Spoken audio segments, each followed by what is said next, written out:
and thank you so much for joining me for Technique Wednesday. I've got a really fun, awesome, quick technique for you tonight, and it's all about using up our scraps and making use of those little strips that you might have lying around. So I've got these two paper pads here. They are my absolute favorite at the moment. I've been using them like crazy. I ordered them in the 12 by 12. They're amazing and beautiful. And I've got all these little bits of scraps left over, so I decided to cut up a bunch of strips off those scraps. I also do have a strip jar, which is this thing here. I keep all my little scraps in there, so all the leftover ones from today went straight in that jar, and they are there ready for me when I want to make a project and I need a little bit of something extra on it. Getting started, I have got copy paper. So this is just stuff that you put in your printer, and I've cut it down to 4 equal sheets that will cover a front of a card panel for me. I've also got some double-sided tape. Now, if you don't have double-sided tape, you can use liquid glue. You can use smaller double-sided tape and just put down strips of it all lined up next to each other to make one big panel. Use what you've got in your stash. A tape runner, anything will do. Honestly, even a glue stick will be perfect. I'm using up this stuff because it's starting to go old, so it's starting to look a little bit crusty, and so that's why I'm using it today. And it covers the front of my piece of paper really, really nicely. Now, you can pull the whole release sheet off, or in a second you'll see you can pull it off a little bit at a time. I found that if you pull it off a little bit at a time, then your knuckles don't stick to it like I'm getting here. Every time I stick a little strip down, my knuckles kind of stick to the paper. So bear that in mind. You might want to leave the release sheet on and not get too carried away like I did. For my strips, I didn't measure them at all. I just kind of cut them and just kind of slid them through my paper trimmer and just sort of sliced them up and had variations on widths. And I am just putting them onto this piece of paper and kind of trying to vary the width of each piece that I'm sticking down so that it's not all samey, and I'm flipping between the front side and back side. Now here's what I was saying before. If you leave the release sheet on, then it makes it a little bit easier to stick these strips down.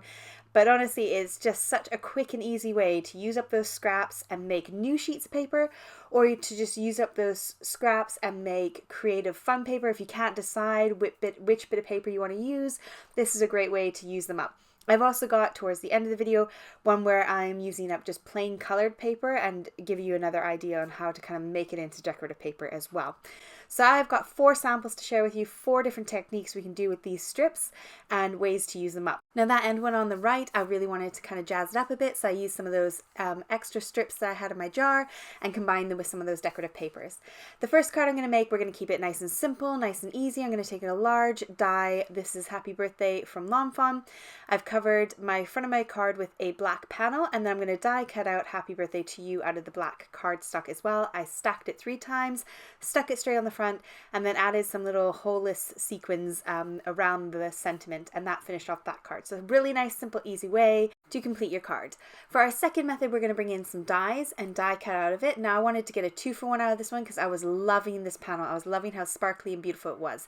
So I'm going to trim it down so I've got a nice sort of border around my card so I can have a nice matting layer behind it. I've die cut out my die, which is these beautiful little scallop bits. And then I've got these new in my stash. I bought these from scrapbook.com and they came within like 6 days to the UK. So awesome. But they're fantastic. They're pre-die cut, pre-foiled sentiments.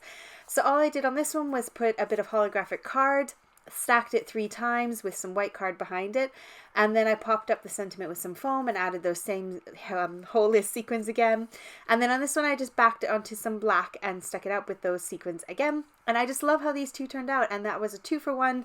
I got that 2 beautiful cards out of that 1 piece of paper that was all scraps and strips. Now for the next one, because it's nice and thin and on the printer paper, I decided to die cut it out and then emboss it with an embossing folder to give it a little bit more dimension. So I'm popping it straight into an embossing folder with balloons, running it through my die cut machine, and then I also did a panel on the back in the same embossing folder and picked the wrong sentiment completely. I was thinking Happy Birthday, went with balloons, and then picked a totally wrong sentiment, but never mind, you'll pick the right one. For the last card that we're doing, this is where I've got all this plain colored paper in my stash, and I had a bunch of scraps of that, so I decided to cut that up and we're going to make our own designer paper out of it. So I've made my little background exactly the same way I did when you first saw me do it with the decorative paper. And all I'm going to do is take a large background stamp and stamp over it. If you don't have a large background stamp, then you can just take a whole bunch of little stamps, put them onto your stamp platform and stamp the background that way. And again, I finished it off with one of those sentiments and some of those sequins. Now, if you want to step it up further and you want to take it a bit further, you can also add foam behind your strips or cut yourself some squares, stamp on top of the squares.